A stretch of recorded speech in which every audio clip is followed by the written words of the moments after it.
नमस्कार, 100% समाचारमा स्वागत छ। म प्रतिमा। सुरु गरौं 100% समाचार। राष्ट्रिय सभाको हिउँदे अधिवेशन आइतबारबाट अन्त्य। राष्ट्रिय सभा अध्यक्ष गणेश प्रसाद तिमिल सिन्हाले अधिवेशन अन्त्य सम्बन्धी राष्ट्रपति विद्यादेवी भण्डारीले पठाएको पत्र बैठकमा वाचन गरी अधिवेशन अन्त्यको गर्नुभएको हो घोषणा। राष्ट्रपतिबाट प्राप्त पत्रमा आइतबार राति 12 बजेबाट राष्ट्रिय सभाको हिउँदे अधिवेशन अन्त्य हुने उल्लेख। यसअघि मन्त्री परिषदको आइतबार बिहान बसेको आकस्मिक बैठकले अधिवेशन अन्त्य गर्न राष्ट्रपति समक्ष गरेको थियो सिफारिस। पौष 17 गतेबाट सुरु भएको राष्ट्रिय सभाको हिउँदे अधिवेशन 7 घण्टा 5 मिनट बसेको जानकारी। राष्ट्रपतिबाट जारी गरिएका विभिन्न 7वटा अध्यादेशहरू यस अवधिमा पेश भएका छन् राष्ट्रिय सभामा। अधिवेशन अन्त्य भएको 6 महिनाभित्र अर्को बैठक बस्ने पर्ने संवैधानिक व्यवस्था। देश निर्वाचनतर्फ गइसकेकाले अन्यलमा नपर्न प्रधानमन्त्री केपी शर्मा ओलीको आग्रह।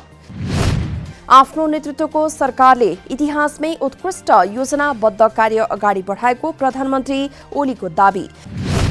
राष्ट्रिय सभामा सम्बोधन गर्दै जनताले स्थायी सरकार, आर्थिक समृद्धि र शान्तिमय वातावरणको चाहना अनुसार आफूलाई बहुमत दिएको प्रधानमन्त्री ओलीको दाबी। सरकारले योजनाबद्ध कार्य गरिरहेको समय सत्तारूढ दलभित्रैबाटै प्रायोजित ढंगबाट असहयोग भएपछि प्रतिनिधि सभा विघटन गर्नुपरेको प्रधानमन्त्री ओलीको स्पष्टीकरण। जनमतलाई उच्च कदर गर्दै बाह्य दबाव र असहयोगलाई हटाउँदै इतिहासमा कुनै सरकारले गर्न नसकेको काम आफू नेतृत्वको सरकारले गरेको प्रधानमन्त्री ओलीको दाबी। अस्थिरता हटाउन र ताजा जनादेशमा जानका लागि प्रतिनिधि सभा विघटन गर्दै निर्वाचनमा जाने निर्णय लिएको प्रधानमन्त्री ओलीको भनाई। प्रतिनिधि सभा विघटन राजनीतिक प्रश्न भएकाले अदालतले संवैधानिक प्रश्नको रूपमा अगाडि नबढ्न र राजनीतिक अभ्यासलाई अगाडि जान दिनुपर्ने प्रधानमन्त्रीको तर्क। झुट र घमण्डको दोस्रो नाम केपी ओली भएको नेकपा दाहाल नेपाल पक्षका अध्यक्ष माधव कुमार नेपालको आरोप। सिराहामा एक सभालाई सम्बोधन गर्दै प्रधानमन्त्री ओलीले अरूमाथि थोपर्ने दोष सरासर झुटो भएको अध्यक्ष नेपालको भनाई। नेकपाले ओलीलाई कारबाही गरेकाले अब केन्द्रीय सदस्य मात्र रहेको र सूर्य चिन्ह आफ्नो पक्षको भएको नेकपा अध्यक्ष नेपालको दाबी। प्रधानमन्त्री ओलीको नेतृत्वमा समाजवाद नआउने पक्का भएको अध्यक्ष नेपालको जिकिर।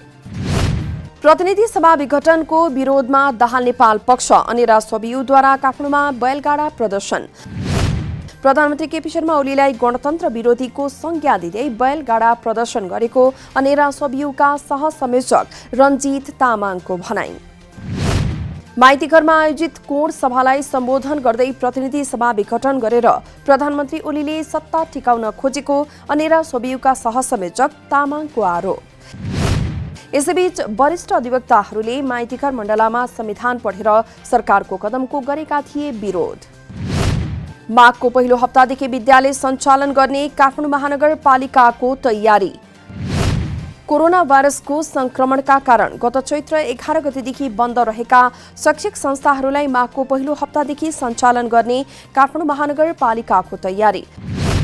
सरकारलाई विद्यालय लगायत हालसम्म बन्द रहेका संस्थाहरू खोल्न कोरोना संक्रमण रोकथाम तथा नियन्त्रण उच्चस्तरीय समन्वय समितिको सिफारिस।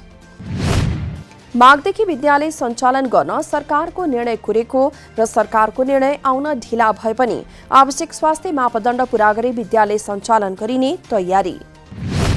नेपालमा पछिल्लो 24 घण्टामा 259 जना कोरोना संक्रमित थपिएको स्वास्थ्य तथा जनसङ्ख्या मन्त्रालयद्वारा जानकारी। यससँगै हालसम्म नेपालमा कोरोना संक्रमितको संख्या 2,64,780 पुगेको मन्त्रालयको तथ्याङ्क। पछिल्लो 24 घण्टामा 513 जना संक्रमण मुक्त भएसँगै हालसम्म संक्रमण मुक्त हुनेको संख्या 2,58,441 पुगेको मन्त्रालयद्वारा जानकारी।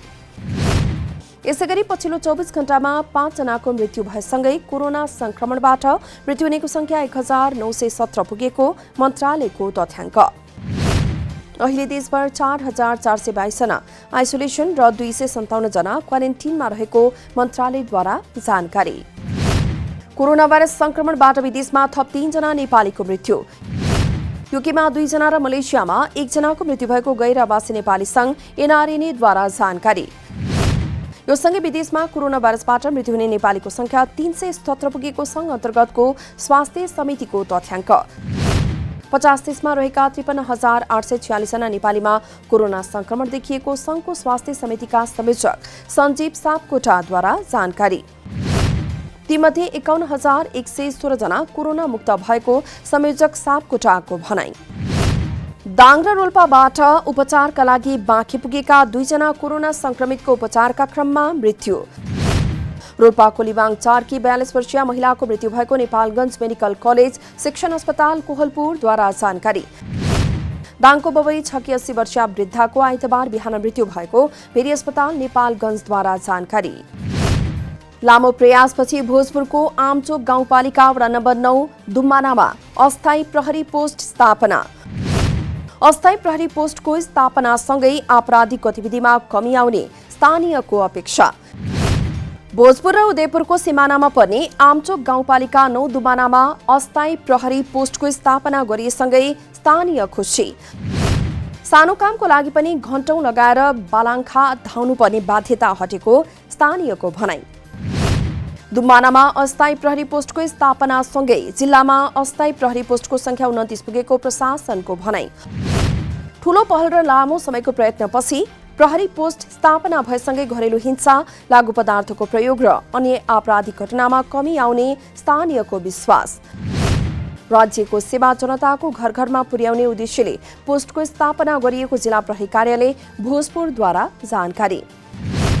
पोस्ट स्थापनाले जिल्लाको दक्षिणी क्षेत्रमा अत्यधिक मात्रामा हुने अवैध गाँजा खेती नियन्त्रण गर्न पनि मद्दत गर्ने अपेक्षा। डडेलधुरामा ट्रक दुर्घटना हुँदा चालकको मृत्यु।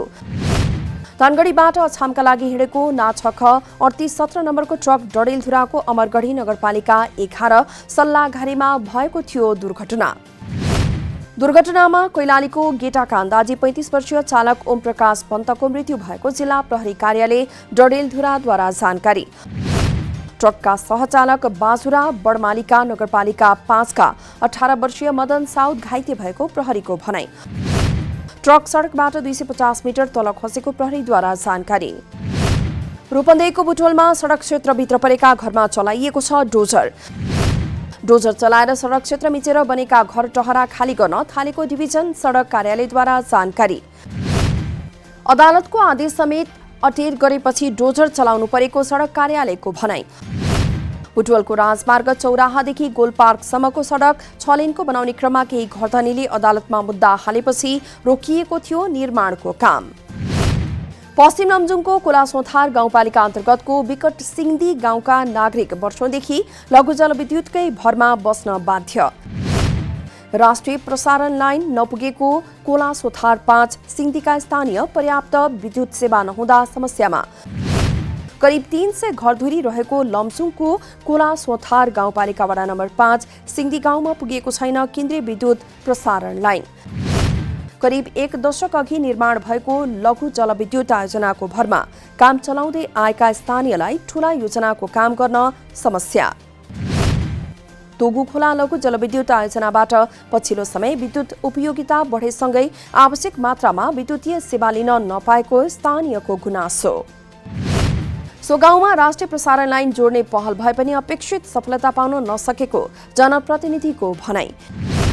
गाउँमा राष्ट्रिय विद्युतीकरणका लागि गण्डकी प्रदेश सरकारले टेन्डर आह्वान गरी निर्माण कम्पनीलाई जिम्मा दिइसकेको जनप्रतिनिधिद्वारा जानकारी। माघे संक्रान्ति नजिकिएसँगै काठमाडौँ टोखाका उद्यमीलाई चाकु बनाउन भ्याइ नभ्याइ। माघे संक्रान्तिमा चाकु खाने प्रचलन रहेकाले यो समय चाकुको खपत पनि बढी हुने सञ्चालकहरूको भनाइ। सक्खरलाई पकाएर राम्रोसँग फटाएपछि बनाइने चाकु माघे संक्रान्तिमा खाने पर्ने परिकारको रूपमा प्रख्यात। नेवारी समुदायमा माघ 1 गते मनाइने घिउ चाकु सल्हु पर्वमा घिउ र चाकुको परिकार खाने परम्परा। यस वर्ष कोरोना भाइरसका कारण चाकुको माग कम भएको टोखा चाकु प्रोडक्सनका सञ्चालक हंसराज श्रेष्ठको भनाइ। जाडो महिनामा चाकु खाँदा शरीर तात्ने भएकाले पनि पौष लागेदेखि नै चाकुको माग बढ्ने सञ्चालक श्रेष्ठको भनाइ।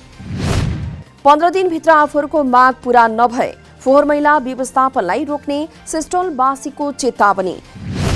काठमाडौँमा पत्रकार सम्मेलन गरी 15 दिनभित्र माग पूरा गर्न सिस्टोल बञ्चरे डाँडा फोहोर मैला व्यवस्थापन सरकार समितिको अल्टिमेटम।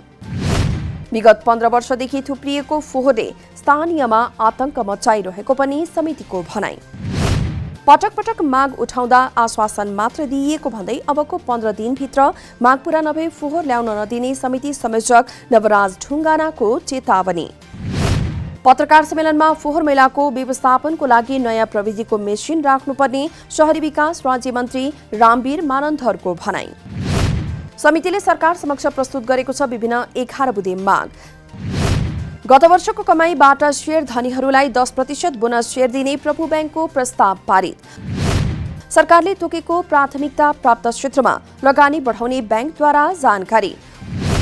19औं वार्षिक साधारण सभाद्वारा गत वर्षको कमाईबाट शेयर धनीहरूलाई 10% बोनस शेयर दिने प्रस्ताव पारित। कर प्रयोजनका लागि 0.5263% नगद लाभांश वितरण गर्ने प्रस्ताव पनि पारित। नेपाल सरकारले तोकेको प्राथमिकता प्राप्त क्षेत्रहरू जलविद्युत, कृषि, ऊर्जा तथा पर्यटन उद्योगको लगानीमा बैंकको जोड। साना मझौला व्यवसायमा प्रवाह गर्ने कर्जामा सहजीकरण गर्दै जाने बैंकद्वारा जानकारी। बैंकिङ पहुँच र वित्तीय समावेशिताको आवश्यकतालाई ध्यान दिएर बैंकिङ गतिविधि र वित्तीय साक्षरता कार्यक्रमलाई विशेष जोड दिएको बैंकद्वारा जानकारी। आइतबार शेयर बजार परिसूचक नेप्सेले कायम गरेको छ पुनः नयाँ रेकर्ड। नेप्से 40.24 अङ्कले बढेर 2235.72 अङ्कमा पुगेको जानकारी। यसअघि बिहीबार 2194.48 अङ्कमा बन्द भएर नेप्सेले बनाएको थियो उच्च अङ्कको रेकर्ड। आइतबारको बजारमा लाइफ इन्स्योरेन्स समूहको परिसूचकमा गिरावट। बाँकी सबै समूहको परिसूचकमा आएको छ सुधार। लन्डनका अस्पतालहरू कोरोनाका बिरामीले भरिएपछि कसलाई क्रिटिकल केयर उपलब्ध गराउने र कसलाई नगराउने भन्ने विषयमा चिकित्सकहरू चिन्तित। बेडको अभावपछि इमर्जेन्सी गाइडलाइन चालू गरिएको स्वास्थ्यकर्मीहरूद्वारा जानकारी। चिकित्सकहरूले रोजेर बिरामीको उपचार गर्नुपर्ने अवस्था निम्तिएको बीबीसीमा उल्लेख। भाइरसबाट मृत्यु हुने जोखिममा रहेका वृद्ध-वृद्धाभन्दा युवा बिरामीलाई प्राथमिकतामा राखिएको चिकित्सकहरूको भनाई। अफगानिस्तानको राजधानी काबुलमा सडक किनारमा भएको बम विस्फोटनमा परि 3 जनाको मृत्यु। अफगान सरकार र तालिबान बीच कतारमा शान्ति वार्ता हुन लागेको समयमा आइतबार राजधानी काबुलमा भएको हो बम विस्फोट। विस्फोटमा सुरक्षा बल पब्लिक प्रोटेक्सन फोर्सेसका एक प्रवक्ताको पनि मृत्यु भएको अफगानिस्तानको गृह मन्त्रालयका प्रवक्ता तारिक आर्यानद्वारा जानकारी। विस्फोटको अहिलेसम्म कसैले लिएको छैन जिम्मेवारी। अखिल नेपाल फुटबल संघ एन्फाले तयार गर्यो 6 महिने ए डिभिजन लीग सहितको वार्षिक क्यालेन्डर। आगामी वर्षको ए डिभिजन लीग भाद्रदेखि माघसम्म 6 महिना सञ्चालन गर्ने एन्फाको तयारी। वैशाखमा फुटसल ए डिभिजन लीग र पुरुष 22 वर्ष मुनिको अन्तर नगरपालिका फुटबल प्रतियोगिता हुने एन्फाद्वारा जानकारी। यस्तै विद्यालय प्रतियोगिताको रूपमा 14 वर्ष मुनिको क्विक्स कप नगर स्तरमा जेठदेखि असारसम्म, जिल्ला स्तरमा श्रावणदेखि भाद्रसम्म गर्ने क्यालेन्डरमा उल्लेख। प्रदेश स्तरमा अश्विनदेखि कार्तिक र राष्ट्रिय स्तरमा मङ्सिरसम्म प्रतियोगिता सञ्चालन गरिने एन्फाद्वारा जानकारी। जेठ महिनामा 4 राष्ट्र सम्मिलित महिलाको अन्तर्राष्ट्रिय फुटबल प्रतियोगिता खेलाउने एन्फाको तयारी। नेपालले जेठ 24मा विश्वकप छनौटको जोर्डन विरुद्धको खेल दोस्रो रङशालामा खेल्ने एन्फाद्वारा जानकारी। 100% समाचार अहिलेलाई यति नै। नमस्कार।